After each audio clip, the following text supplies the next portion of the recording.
ఆవకాయ ఆంజనేయ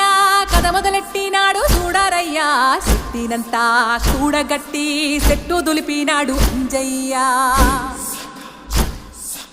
ఎర్ర ఛాయ కోతి అవతార వెంటమాయ కత్తి సేత